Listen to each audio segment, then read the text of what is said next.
अस्सलाम वालेकुम एवरीवन, जय प्रतीक साथ वकार रियल उस्ताद की एक और एपिसोड के साथ real estate sector on ventilator FED abolished. इस वीडियो में आगे जाने से पहले आप काइंडली हमारे चैनल को सब्सक्राइब कर लें। वीडियो अच्छी लगी तो उसको लाइक और शेयर भी कर सकते हैं। फेडरल एक्साइज ड्यूटी की अगर हम हिस्ट्री देखें तो ये हमें सबसे पहले प्रोडक्ट्स और सर्विसेज के ऊपर अप्लाई होते हुए नजर आता था, बट 2024 और 25 के बजट के अंदर गवर्नमेंट ने इसको रियल स्टेट के ऊपर भी अप्लाई कर दिया। 3%, 5% और 7% के हवाले से ये लगा था। फाइलर, लेट फाइलर और नॉन फाइलर्स के हवाले से अगर आप इस किस्म की कैटेगरी में फॉल करते थे तो प्रॉपर्टी के सेल परचेज के ऊपर आपको ये टैक्स देना होता था। इससे पहले कि हम ये समझे कि इसका क्या इम्पैक्ट होगा रियल स्टेट के ऊपर, साथ भी मुझे ये समझाएं कि इसके अलावा और कौन कौन से टैक्सेस हैं रियल स्टेट के ऊपर जिसकी वजह से हम आजकल इस हालात के अंदर। बिल्कुल, रियल एस्टेट के ऊपर बहुत सारे टैक्सेस इस गवर्नमेंट ने, इससे पहले वाली गवर्नमेंट ने हमने मार्केट में इंप्लीमेंट होते हुए देखे। अगर मैं रियल एस्टेट के टैक्सेस की बात करूं तो हम कैपिटल गेन टैक्स को एक बहुत भारी टैक्स की हैसियत से देखते हैं कि अगर आप एक प्रॉपर्टी खरीदते हैं और जब आप उसको दोबारा बेचते हैं तो उस पर्टिकुलर साल में या उस टाइम पीरियड में, टाइम फ्रेम में अगर आपको कोई गेन हुआ हो, अब तो वो किसी साल के ऊपर नहीं, आपने 20 साल बाद भी एक प्रॉपर्टी बेची तो उसके ऊपर जो एक्चुअल आपने गेन हासिल किया होगा, मुमकिन अगर आपने 1 करोड़ रुपए की प्रॉपर्टी खरीदी और उसको 1 करोड़ 10 लाख रुपए का बेच दिया तो गेन टैक्स या कैपिटल गेन टैक्स 15% के हिसाब से आपके ऊपर आयद होगा। और ये 15% का मतलब है कि 10 लाख रुपए के गेन के ऊपर 1.5 लाख रुपए आप अदा कर देंगे। और इसके ऊपर ये भी है कि इर्रिस्पेक्टिव के आपके ट्रांसफ़र के ऊपर क्या अखराज आता है, मुमकिन है ख़रीदते वक्त आपने 5 लाख रुपए टैक्स की मद में दिया हो और ट्रांसफ़र फीस की मद में दिया हो, बेचते हुए आपने 1 लाख रुपए दिया हो तो 6 लाख रुपए आपके इस चीज़ में लग गए।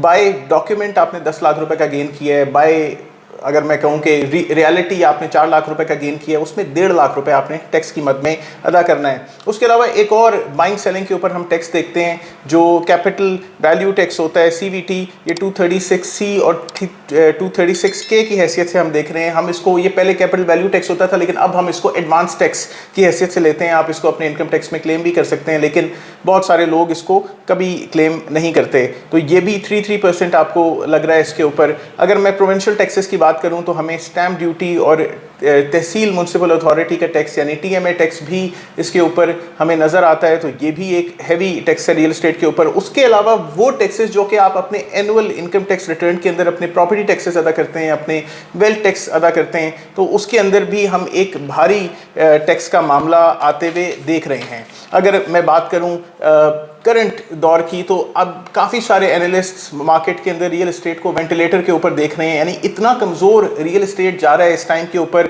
अगर मैं कंस्ट्रक्शन की बात करूं तो भाई कंस्ट्रक्शन ऑल टाइम लो है बॉस इस टाइम के ऊपर।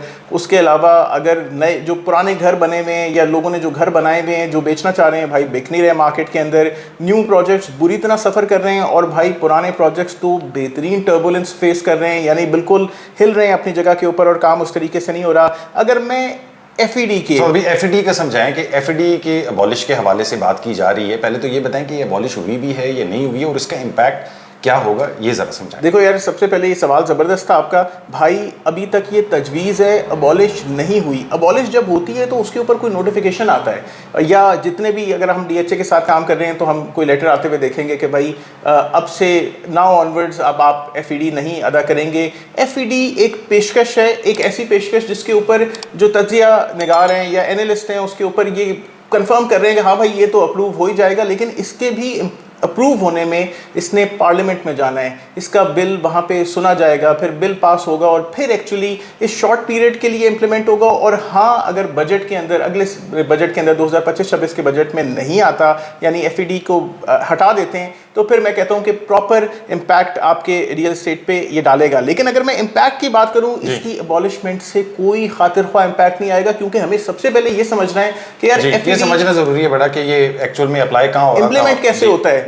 तो सबसे पहले आप ये समझ लें कि अगर आपने कोई प्रॉपर्टी पुरानी खरीदी हुई थी, जैसे बहुत सारे लोगों ने DHA फेज 7 के अंदर 2008 में या फिर DHA फेज 6 के अंदर 2005 में प्रॉपर्टीज खरीदी, उनको अभी तक मेन अलॉटमेंट लेटर्स अपने नाम पे नहीं बनाए, उनके पास वो पुराने डॉक्यूमेंट्स चल रहे हैं। अगर वो अब अलॉटमेंट लेटर बनाने जाएंगे तो हाँ, उनको एफईडी अदा करनी पड़ेगी।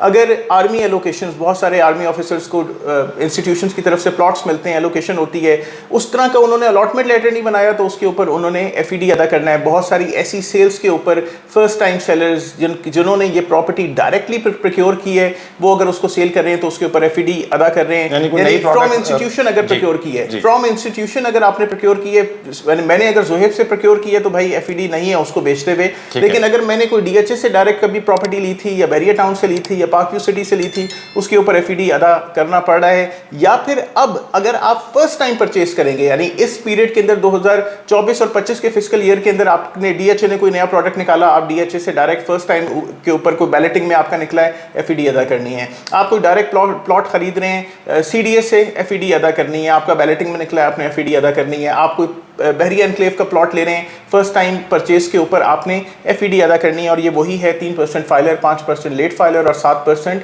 Non filer. यानी ये डे टू डे हर ट्रांजैक्शन के ऊपर अमल में नहीं आ रहा, और ये स्पेशल केस से इम्पैक्ट नहीं करेगा। और हम रियल एस्टेट मार्केट को इस तरीके से देखते हैं कि हम छोटी सी खबर सुनते हैं, उसके ऊपर चिंगारियां लगा के आग लगा के ये जो था वो लास्ट टाइम भी हुआ था कि जब इस तरीके की कोई पॉलिसी बन रही थी टैक्सेशन के हवाले से रियल एस्टेट पे, टास्क फोर्स का इनेकाद हुआ था, बहुत ज्यादा शोर हो गया था, बहुत ज्यादा मार्केट्स उससे ऊपर हो गई थी, बट इवेंचुअली उसके कोयटा की मार्केट ऊपर हुई, जल्दी रिवर्स हो गई। कराची की मार्केट DHA की ऊपर हुई, रिवर्स हो गई। DHA लाहौर की मार्केट ऊपर हुई, रिवर्स हुई।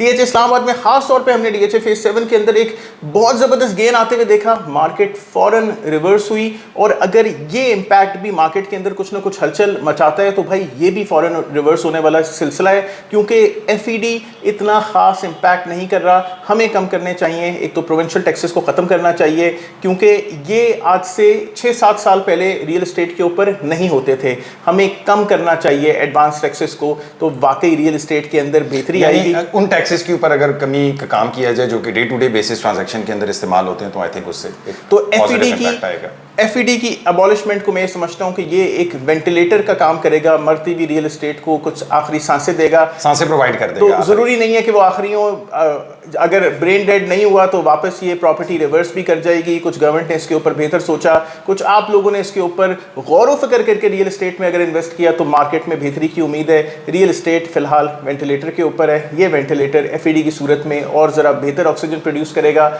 अगर बाकी टैक्सेस कम हुए तो मार्केट के अंदर एक्चुअल बेहतरी आएगी। सोच समझ के रियल एस्टेट के अंदर इन्वेस्ट करें। बेहतरीन रियल एस्टेट की अपडेट्स के लिए रियल उस्ताद से भी आप रब्ता कर सकते हैं। मैं उम्मीद करता हूं कि आपको इस वीडियो से फ़ायदा हुआ है तो आप इस चैनल को सब्सक्राइब करें। अपना बहुत ख्याल रखें। अस्सलाम वालेकुम।